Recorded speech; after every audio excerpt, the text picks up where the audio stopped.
Chaque année en Grande-Bretagne, ça vous le savez peut-être si vous suivez un peu l'univers des courses de chevaux, courses de lévriers, ça c'est la spécialité en Angleterre. Vous avez également la fameuse course d'aviron, de boat race entre Oxford et Cambridge. Mais je crois qu'on ne manque pas d'humour à Londres, Loïc Delamornay, puisqu'il y a une course, entre autres, une course qui s'appelle The Goat Race.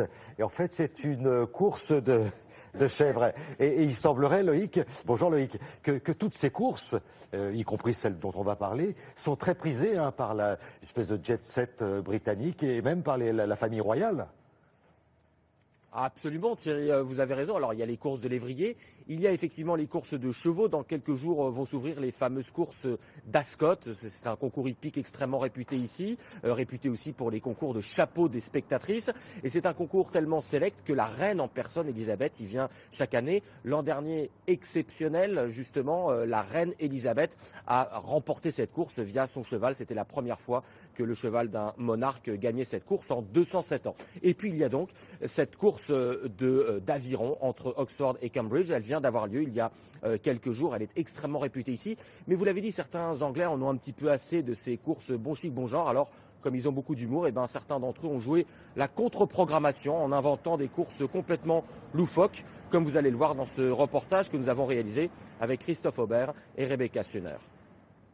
C'est l'un des événements sportifs les plus importants du Royaume-Uni. Oxford are ready. Cambridge ready. Attention! Go! Boat race. 500 000 spectateurs massés le long des berges de la Tamise à Londres et jusqu'à 500 millions de téléspectateurs dans le monde. La course d'aviron entre les deux plus prestigieuses universités du pays, Oxford et Cambridge, existe depuis 1829. Un must de l'élégance britannique et du fair-play sportif. Cette année, c'est Oxford qui a remporté cette course de bateaux très élitiste baptisée Boat Race. Le même jour, les Londoniens, moins traditionnels, assistent non pas à la boat, mais à la Goat Race, la course de chèvres. Les bateaux, c'est nul. Ici, il y a plus de compétition. Ce sera une grande bataille cette année, et moi, je pense que Cambridge va l'emporter. En plus, les chefs sont meilleurs que les bourgeois et les fils à papa. Les chèvres sont plus jolies et plus mignonnes que les équipages d'aviron. Moi, je suis pour Cambridge.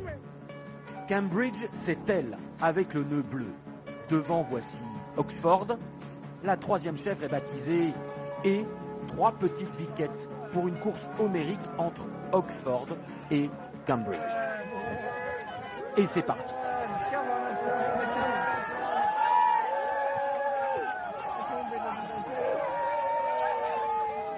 Pied de nez à la tradition, c'est la chèvre et qui remporte cette année la compétition.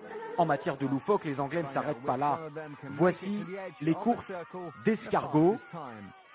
Il y a même celles de vers de terre pour lesquelles il faut faire un maximum de vibrations dans le sol pour les faire sortir. Sans compter les très officielles courses de rennes. Et puisqu'il était plus délicat d'organiser une vraie course de gorilles, les Londoniens ont créé la Gorilla Run, où les participants doivent courir et surtout suer sous un épais costume.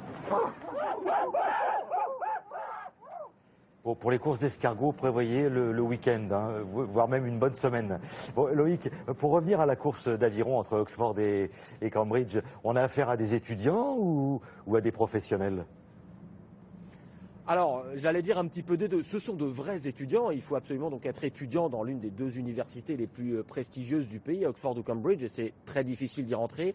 Mais pour devenir l'un des 8 rameurs par équipe, c'est un entraînement absolument infernal. Les 6 mois précédant la course, ces 8 étudiants, plus leurs barreurs, doivent se lever tous les matins à 5 heures du matin, 7 jours sur 7. Ils disent même qu'après, quand ils vont étudier un petit peu plus tard dans la journée, eh bien c'est leur grande phase de repos et que c'est là où un peu ils peuvent se détendre.